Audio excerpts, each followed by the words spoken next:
அளவுக்கு மேலே பணம் வைத்திருந்தால் அவனும் திருடனும் ஒன்றாகும்.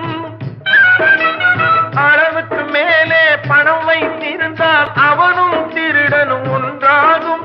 வரவுக்கு மேலே செலவுகள் செய்தால் அவனும் குருடனும் ஒன்றாகும்.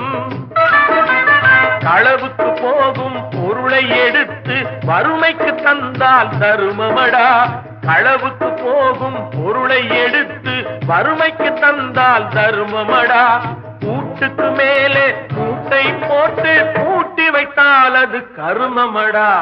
காசேதான் கடவுளப்பா, அந்த கடவுளுக்கும் இது தெரியுமப்பா.